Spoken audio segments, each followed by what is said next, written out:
857 ہجری بمطابق 1453 عیسوی کو قسطنطنیہ کا محاصرہ شروع ہوا۔ محاصرے کے دوران یونانیوں نے غیر متوقع شجاعت اور استقلال کا ثبوت دیا۔ جان جسٹینیانی کی فوجی مہارت خاص طور پر نمایاں تھی اور وہ اپنی قابلیت کے جوہر دکھا کر بار بار سلطان سے خراج تحسین وصول کر رہا تھا۔ بحری فوج کے حملے کا ابھی کوئی معمولی اثر بھی ظاہر نہ ہونے پایا تھا کہ 20 اپریل میں ایک مختصر سی بحری جنگ پیش آئی۔ ایک یونانی اور 4 جنوی جہاز اہل قسطنطنیہ کے لیے سامان رسد لا رہے تھے۔ بحیرہ مرمورہ کو عبور کرنے کے بعد جب وہ ابنائے باسفورس میں بمشکل داخل ہوئے تو انہوں نے دیکھا کہ 140 عثمانی کشتیاں ان کی راہ میں حائل ہیں۔ جس وقت یہ جہاز بندرگاہ کے قریب پہنچے تو ترک بیڑے نے حملہ کر دیا، لیکن جنوی جہاز عثمانی کشتیوں کے مقابلے میں بہت اونچے اور طاقتور تھے۔ انہوں نے عثمانی کشتیوں پر پتھر اور آگ برسانا شروع کر دیا، جس سے کہ ان میں انتشار پیدا ہو گیا، اور یہ انتشار ان کی کثرت تعداد کی وجہ سے اور بھی بڑھ گیا۔ سلطان ساحل پر کھڑے یہ منظر دیکھ رہے تھے۔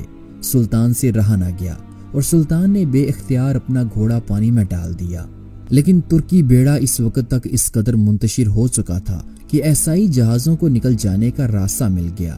جنوی جہازوں کی اس شاندار فتح کا اخلاقی اثر محصورین پر بہت اچھا پڑا۔ ان میں جرأت و استقلال کی ایک نئی روح پیدا ہو گئی۔ تاہم صرف اس روح کا پیدا ہو جانا ہی مدافعت کے لیے کافی نہ تھا۔ جنوی رسد کے بعد پھر کوئی رسد انہیں باہر سے نہ مل سکی۔ دوسری طرف سلطان محمد نے بھی اپنی پہلی بحری شکست کے بعد محاصرے کی سختی کے لیے ایک زیادہ مؤثر تدبیر سوچی۔ سلطان محمد کو اندازہ ہو چکا تھا کہ ابنائے باسفورس کے اس حصے میں جہاں پانی زیادہ گہرا تھا، ترک بیڑا عیسائیوں کے طاقتور جہازوں کے مقابلے میں مشکل سے کامیاب ہو سکے گا۔ لہٰذا سلطان نے اپنی کشتیوں کی ایک بڑی تعداد بندرگاہ کے بالائی حصے میں منتقل کر دینی چاہی، جہاں پانی تنگ تھا، جس میں یونانی اور جنوی جہاز اپنے قد و قامت کی وجہ سے کامیاب نہیں ہو سکتے تھے۔ سمندر کے راستے سے بندرگاہ کے اس حصے تک پہنچنا ممکن نہ تھا، اس لیے سلطان محمد نے ایک ایسی صورتحال اختیار کی جو کہ سلطان کی ذہانت اور آہنی عزم و استقلال کی ایک غیر فانی مثال تھی۔ باسفورس اور بندرگاہ قسطنطنیہ کے درمیان 5 میل کا فاصلہ تھا۔ سلطان نے اس کے درمیانی پہاڑی زمین پر لکڑی کے تختوں کی ایک سڑک بنوائی اور ان تختوں کو چربی سے خوب چکنا کروا دیا، اور ایک رات کے اندر سلطان نے 80 کشتیاں بیلوں سے کھنچوا کر بندرگاہ کے اس حصے میں پہنچا دی۔ قسطنطنیہ کا یہ حصہ اب تک بالکل محفوظ تھا۔ ترک کشتیوں کے پہنچ جانے سے اب یہ بھی حملے کی ضد میں آ گیا، اور قسطنطین کو مجبوراً سپاہیوں کا ایک دستہ شہر کے دوسرے حصے سے ہٹا کر اس حصے پر متعین کرنا پڑا۔ اس درمیان میں شہر کی دوسری سمتوں میں برابر حملے ہوتے رہے، لیکن ان زبردست دیواروں پر جو 1000 سال سے دشمنوں کا مقابلہ کر رہی تھیں، ہنوز ان حملوں کا کوئی اثر ظاہر نہ ہوا۔ بلاخر 7 ہفتوں کی متواتر گولہ باری کے بعد دیواروں میں 3 مقامات پر شگاف نمودار ہوئے، اور سلطان محمد کو آخری حملے کی کامیابی کا یقین ہو گیا۔ 15 جمادی الاول 857 ہجری بمطابق 24 مئی 1453 عیسوی کو سلطان نے قسطنطین کے پاس پیغام بھیجا کہ اگر وہ شہر کو سلطان کے حوالے کر دے گا تو عوام اور ان کے جان و مال کی حفاظت کی جائے گی اور موریہ کی حکومت قسطنطین کو دی جائے گی، لیکن قسطنطین نے اسے منظور نہ کیا۔ اس کے بعد سلطان نے فوج میں اعلان کرا دیا کہ 10 جمادی الاول 29 مئی کو آخری حملہ کیا جائے گا۔ 20 جمادی الاول 857 ہجری کی رات ترکوں نے عبادت میں گزاری اور نماز فجر ادا کرنے کے بعد حملہ شروع ہوا۔ حملہ مختلف سمتوں میں ہو رہا تھا، لیکن سب سے زیادہ زور اس حصے پر تھا جو دروازہ سینٹ رومانوس کے قریب تھا۔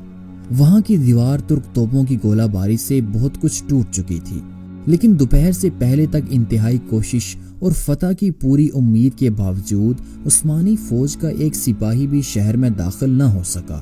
قسطنطین اور اس کے ساتھیوں نے اس روز حیرت انگیز شجاعت کا ثبوت دیا، لیکن سلطان محمد بھی عزم و استقلال کا مجسمہ تھے۔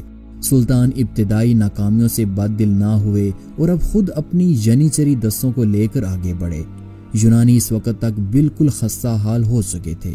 اسی درمیان جان جسٹینیانی زخمی ہو گیا، جس کی وجہ سے اس نے میدان جنگ چھوڑ دیا۔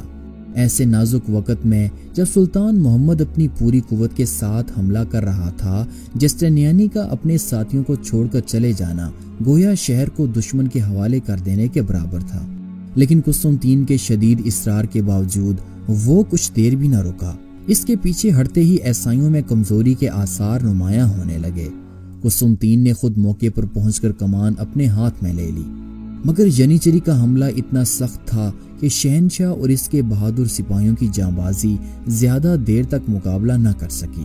ینیچری کا سردار آغا حسن اپنے 30 ہمراہیوں کے ساتھ دیوار پر چڑھ گیا۔ اگرچہ حسن اور اس کے 18 ساتھی فوراً شہید کر دیے گئے، تاہم باقی کامیاب رہے، اور اس کے بعد ہی ترک دستے بھی یکے بعد دیگرے پہنچتے گئے۔ یونانیوں کے لیے اب کوئی امید باقی نہ تھی۔ قسطنطین نے اپنی سرخ ابا اتار پھینکی اور ترک فوج کے بڑھتے ہوئے طوفان میں گھس کر ایک جانباز اور سرفروش سپاہی کی طرح لڑتا ہوا مارا گیا۔ کچھ ہی لمحوں کے اندر قسطنطنیہ عثمانی فوجوں کے ساتھ بھر چکا تھا۔ پہلے تو عثمانیوں نے فتح کے ابتدائی جوش میں قتل عام شروع کر دیا، لیکن تھوڑی ہی دیر کے بعد جب یہ جوش کسی قدر ٹھنڈا ہوا اور نیز یہ دیکھ کر کہ شہر والوں کی طرف سے مزاحمت نہیں ہو رہی، تو انہوں نے اپنی تلواریں نیام میں ڈال لیں اور مال غنیمت کو حاصل کرنے میں مصروف ہو گئے۔ ظہر کے قریب سلطان محمد فاتح اپنے وزراء اور امرائے سلطنت کے ساتھ شہر میں داخل ہوئے۔ سینٹ صوفیہ کے گرجے کے پاس پہنچ کر سلطان گھوڑے سے اترے اور اس عالی شان معبد میں داخل ہو کر، جس میں 1100 برس کے ساتھ 3 خداؤں کی عبادت ہوتی آ رہی تھی، سلطان نے وہاں مؤذن کو حکم دیا کہ اللہ کے بندوں کو اس کی عبادت کے لیے آواز دی جائے۔ فتح کے دوسرے روز سلطان محمد نے شہر کا جائزہ لیا۔ جب سلطان کیسر کے شاہی محل میں پہنچے تو اس کے ویران اور اجڑے ہوئے ایوانوں پر نظر پڑی تو سلطان کی زبان سے بے اختیار فردوسی کا یہ شعر آ گیا کہ کیسر روم کے محل میں مکڑی نے جالا تان لیا ہے اور گنبد افراسیاب میں الو بول رہے ہیں۔ قسطنطنیہ میں داخل ہونے کے بعد ترکوں نے جو کچھ کیا وہ تاریخ کا کوئی غیر معمولی واقعہ نہ تھا، کیونکہ قرون وسطیٰ کے دستور کے مطابق جنگ میں مفتوحین کی جان و مال تمام تر فاتح کی ملک ہوتی تھی، جس پر اسے ہر طرح کا اختیار حاصل ہوتا تھا۔ یورپ کی سلطنتوں نے اس اختیار کے استعمال میں کوئی کمی نہیں چھوڑی تھی۔ سلطان نے قسطنطنیہ کو فتح کرنے کے بعد پہلا کام یہ کیا کہ یونانی کلیسا کے سرپرست بنے تاکہ عیسائی سلطان کی اطاعت قبول کریں۔ عیسائیوں پر سلطان نے سختی کرنے کی ممانعت کر دی اور ایک فرمان جاری کیا کہ جس کے مطابق قسطنطنیہ کے نئے پادری اور اس کے جانشینوں اور ماتحتوں کو قدیم اختیارات جو کہ حکومت سابقہ میں ان کو دیے گئے تھے وہ انہیں دے دیے گئے، اور جو ذریعے ان کی آمدنی کے تھے وہ بحال کر دیے گئے۔ گنادیوس جو کہ ترکوں کی فتح کے بعد قسطنطنیہ کا پہلا عیسائی پادری بنا، سلطان نے اپنے ہاتھ سے وہ عصا اسے دیا جو کہ اس کے منصب کا نشان تھا، اور ایک تھیلی کے جس میں 1000 اشرفیاں تھیں، اور ایک گھوڑا کے جس پر بہت تکلف کا سامان تھا۔ سلطان نے اجازت دی کہ وہ اپنے قدیم سامان جلوس کے ساتھ شہر میں سوار ہو کر دورہ کرے۔ سلطان محمد فاتح کی یہ عظیم الشان رواداری اس عہد کی مسیحی یورپین حکومت کی سیاسی اخلاقیات سے بہت آگے تھی۔ فتح کے تیسرے روز حضرت سیدنا ابو ایوب انصاری کے مزار کا انکشاف ہوا۔